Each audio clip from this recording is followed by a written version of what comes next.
अभी तक मैंने आप लोगों को receipt and payment account explain किया था। आज नेक्स्ट स्टेप पढ़ने जा रहे हैं, preparing income and expenditure account.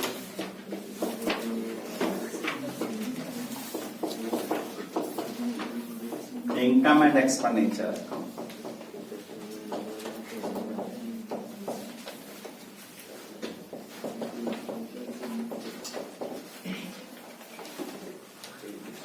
Income and expenditure account की बात करें, it is just like P&L account, profit and loss account. ये प्रॉफिट एंड लॉस अकाउंट की तरह प्रिपेयर होगा, प्रॉफिट एंड लॉस अकाउंट। जब प्रॉफिट एंड लॉस अकाउंट की तरह बनता है तो इसका नेचर, इसका rules, all expenses and loss debited और इनकम एंड गेन क्रेडिटेड, यानी इसका नेचर जो होगा नॉमिनल अकाउंट। और उसके लिए पहले भी मैंने बतलाया कि जो भी अकाउंट हम प्रॉफिट और लॉस कैलकुलेट करने के लिए प्रिपेयर करते हैं, प्रॉफिट और लॉस, चाहे वो रिवैल्यूएशन हो, चाहे रियलाइजेशन हो, चाहे कंसाइनमेंट हो, चाहे जॉइंट वेंचर हो, जो भी हम प्रॉफिट और लॉस कैलकुलेट करने के लिए प्रिपेयर करते हैं उसको हम नॉमिनल अकाउंट का नेचर कहेंगे। ठीक है। अब इसमें क्यों प्रिपेयर करते हैं? For the calculation of surplus और डेफिसिट। सरप्लस या deficit. Surplus means profit, excess of income over expenditure. Income greater than तो सरप्लस, और एक्सपेंडिचर ज्यादा हो तो हम वहां ट्रेडिंग कंसर्न में नेट लॉस बोलते थे और यहां बोलेंगे हम डेफिसिट। इसमें टू साइड्स होगी, एक होगी एक्सपेंडिचर साइड जो P&L में बनती है, लेफ्ट हैंड साइड, और सेकंड होगा इनकम साइड जो राइट हैंड साइड होगा।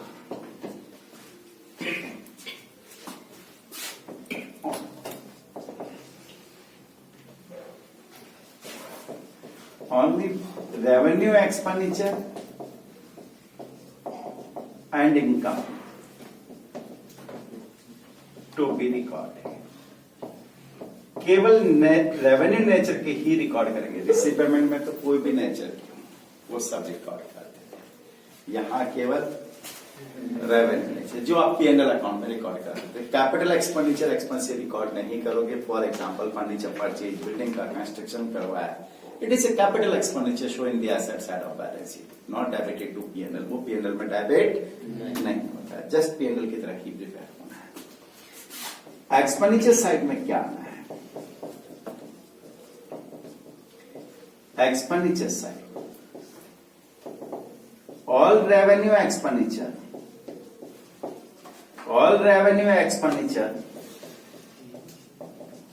related to current financial year।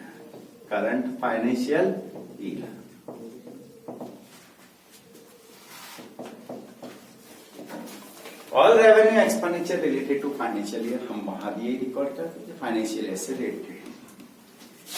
On the basis of accrual basis यानी ड्यू बेसिस पे। इसका मतलब वेदर पेड इन कैश और नॉट, चाहे हमने उसका पेमेंट किया या नहीं किया।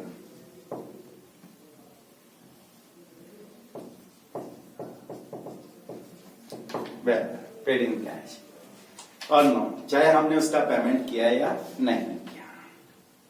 कैपिटल एक्सपेंडिचर हम रिकॉर्ड नहीं करेंगे। इनकम साइड जो राइट हैंड साइड बनेगा, ये लेफ्ट हैंड साइड। कौन सी side? Left hand side. Income side में ऑल रेवेन्यू इनकम, जितनी भी रेवेन्यू इनकम है related to current year, current financial year on accrual basis, चाहे वो हमें रिसीव और कैश हुई या नहीं हुई, एक्रूवल बेसिस क्या हो रहा है, accrual basis. It means after adjustment of accrued and unearned, accrued and unearned income, ये after adjustment of prepaid and outstanding, after adjustment of outstanding expenses and prepaid expenses, ठीक है, क्लियर। तो जैसे P&L account prepare होता है वैसे ही P&L account इधर prepare करना है। वहां भी हम करंट ईयर के एक्सपेंसेस P&L अकाउंट में डेबिट करते थे और इनकम हम P&L अकाउंट के सीआर साइड में रिकॉर्ड करते थे। सेम प्रोसीजर हुआ। अब उसके बाद नेक्स्ट आपको ध्यान रखना है, total of credit side, total of income side, total of income side is greater than expenditure side. Income side यानी सीआर साइड और एक्सपेंडिचर साइड यानी कि डीआर साइड। इनकम ज्यादा है, इनकम ग्रेटर देन है एक्सपेंडिचर से, तो वहां हम ट्रेडिंग कंसर्न में क्या लिखते थे, नेट प्रॉफिट। यहां नेट प्रॉफिट नहीं कहेंगे, डिफरेंस अमाउंट को हम कहेंगे सरप्लस, या इसका एक और नाम होता है excess of income over expenditure.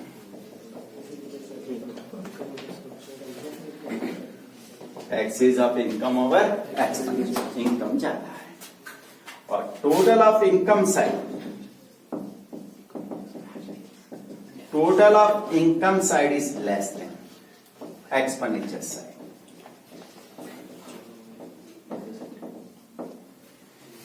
Income side की टोटल कम है, एक्सपेंडिचर ज्यादा है, एक्सपेंसेस ज्यादा हो गए तो वहां हम कहते थे नेट लॉस, और यहां कहेंगे इसको डेफिसिट।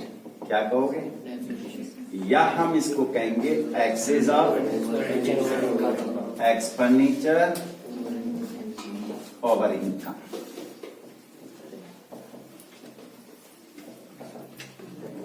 तो रिसीव पेमेंट में तो हम रिकॉर्ड करते हैं कैश बेसिस पर। कौन से बेसिस पर, जितना कैश रिसीव हुआ और जितना कैश पेमेंट किया वो रिकॉर्ड करते हैं, और यहां रिकॉर्ड करते हैं एक्रूवल बेसिस पर, ड्यू बेसिस पर, चाहे हमने पे किया या नहीं किया।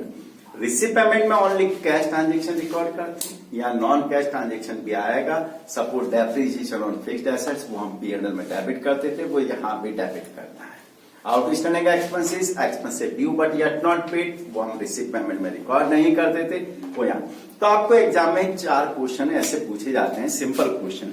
पहला क्वेश्चन पूछा जाता है 1 मार्क में, definition of recipient payment account, what do you mean by income expenditure account. Third question पूछा जाता है रिसीव पेमेंट में इनकम एक्सपेंडिचर में difference between receive payment and income expenditure. और नेक्स्ट जो होता है उसमें क्या देता है, give any 4 item, name of 4 item which show in the receive payment but not recorded in income expenditure. ऐसे 4 आइटम बताएं जो रिसीव पेमेंट में लिखे, इनकम एक्सपेंडिचर में नहीं लिखे, या ऐसे कोई ट्रांजेक्शन बताएं जो इनकम एक्सपेंडिचर में रिकॉर्ड करें और रिसीव पेमेंट में record,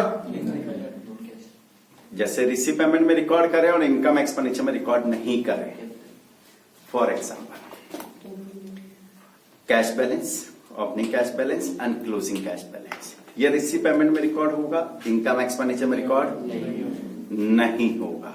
other income receive in advance for next year, fees receive हो गई, सब्सक्रिप्शन रिसीव हो गया, मेंबरशिप फीस रिसीव हो गया, रिसीव हुआ, कैश ट्रांजेक्शन वह रिकॉर्ड करते हैं। इनकम एक्सपेंडिचर में ओनली करंट ईयर की इनकम शो करते हैं, नेक्स्ट ईयर की इनकम शो नहीं करते हैं, है ना। Then capital expenditure and capital income. Capital expenditure furniture purchase, construction of building, machinery purchase, library books purchase, है ना, यह हम रिसीव पेमेंट में रिकॉर्ड करेंगे क्योंकि हमने उसका कैश पेमेंट किया है, और इनकम एक्सपेंडिचर में रिकॉर्ड नहीं करें। अब वो ऐसे ट्रांजेक्शन पूछ ले कि जो इनकम एक्सपेंडिचर में रिकॉर्ड करते हैं और रिसीव पेमेंट में रिकॉर्ड नहीं करें, तो नॉन कैश ट्रांजेक्शन सर्च कर लें। डेप्रिसिएशन ऑन एसेट्स जो हम P&L में लिखते हैं लेकिन कैश बुक में नहीं आता है, लॉस और profit on sale of assets, किसी भी एसेट्स को सेल किया तो वो नहीं आता रिसीव पेमेंट में, इसमें इनकम एक्सपेंडिचर में प्रॉफिट और लॉस रिकॉर्ड करते हैं। सरप्लस एंड डेफिसिट ये इनकम एक्सपेंडिचर में आता है, रिसीव पेमेंट में रिकॉर्ड नहीं करते हैं। ठीक है, outstanding expenses accrued income. Sir लिखवा दो ना एक बार। नहीं यार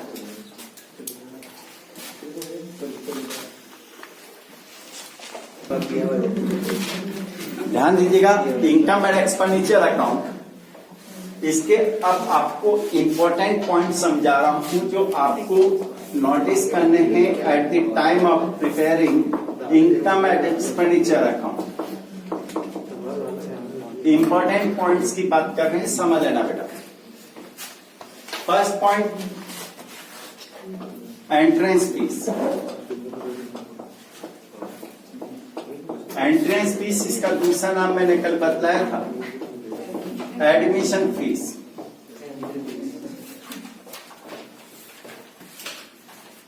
ठीक है, इसके क्या ट्रीटमेंट होंगे? एक, जनरली क्वेश्चन जब साइलेंट होगा तो हम इसको रेवेन्यू इनकम ट्रीट करेंगे। क्या ट्रीट करेंगे? रेवेन्यू इनकम ट्रीट करेंगे। और रेवेन्यू इनकम ट्रीट करेंगे तो show in the credit side of income expenditure account. Credit side यानी कि income side of income and expenditure account. Income and expenditure यानी P&L अकाउंट है ना बेटा। इनकम एंड एक्सपेंडिचर अकाउंट उसके सीआर में लिखेंगे। जब क्वेश्चन साइलेंट होता है तो हम इसको जनरली क्या ट्रीट करेंगे? Revenue income. और रेवेन्यू इनकम है तो वो P&L अकाउंट में शो करेंगे। क्वेश्चन में आपको कहते कि कैपिटलाइजेशन करना है इन केस ऑफ कैपिटलाइजेशन। यदि आपको क्वेश्चन में कहते हैं कि entrance fees to be capitalise, कि एंट्रेंस फीस को कैपिटलाइज कीजिए, इट मीन्स उसको कैपिटल की तरह ट्रीट कीजिए, इट मीन्स उसको कैपिटल मानिए। क्या करना है? कैपिटलाइज। तो फिर उसको क्या करोगे? उसको added to capital fund, capital fund in liability side of balance sheet, liability side of. तो अब दो बातें हो गई, एंट्रेंस फीस गिवन है और क्वेश्चन साइलेंट है, क्वेश्चन कुछ भी नहीं कहता है, तो आपको इसको क्या ट्रीट करना होगा? Revenue income. और रेवेन्यू इनकम है तो प्रॉफिट एंड लॉस अकाउंट, जिसको हम यहां क्या कहेंगे? इनकम एक्सपेंडिचर अकाउंट में शो करना पड़ेगा। क्वेश्चन में कह दे कि entrance fees to be capitalise, entrance fees को कैपिटलाइज कीजिए, इट मींस कैपिटल की तरह ट्रीट कीजिए, तो उसको कैपिटल फंड। यहां कैपिटल फंड वर्ड यूज होता है। उसका रीजन है कि आपने proprietorship firm, sole proprietorship firm, partnership firm पढ़ा, वहां तो ऑनर होते हैं। ऐसे ट्रस्ट, ऐसे क्लब, चैरिटेबल इंस्टीट्यूशन, उसके कोई ऑनर, सब मेंबर्स होते हैं। तो वहां सबकी वहां कैपिटल फंड हो सकता है, इंडिविजुअल किसी व्यक्ति की कैपिटल नहीं हो सकती। तो यहां कैपिटल की जगह क्या होता है? Capital fund. और उसको लायबिलिटी साइड में ऐड करना है इस एंट्रेंस फीस की अमाउंट को। क्लियर? सेकंड पॉइंट की बात करते हैं, डोनेशन रिसीव। हमें डोनेशन रिसीव हुआ। डोनेशन को टू कैटेगरीज में डिवाइड करोगे बेटा।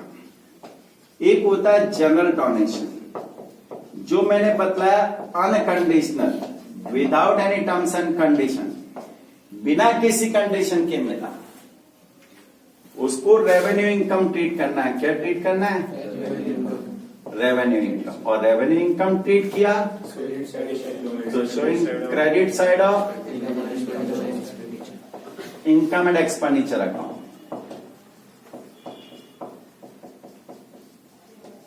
इनकम एक्सपेंडिचर अकाउंट में शो करना है बेटा।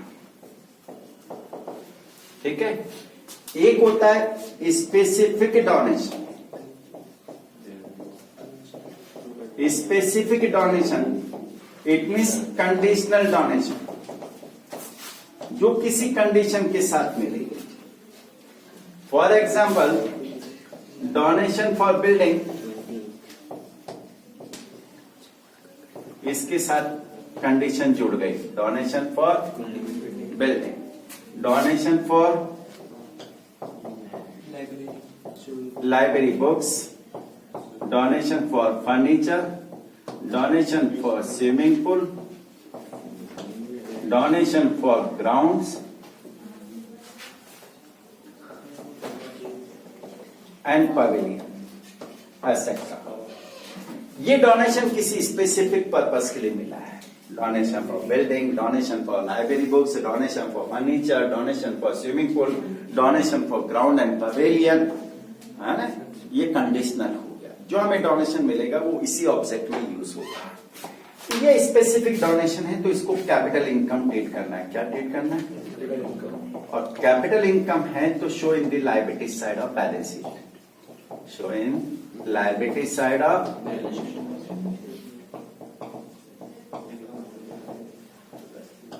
ये बैलेंस शीट के लायबिलिटी साइड में शो करना पड़ेगा. इसको इनकम एक्सपेंडिचर में शो नहीं करोगे. ठीक है, होता है.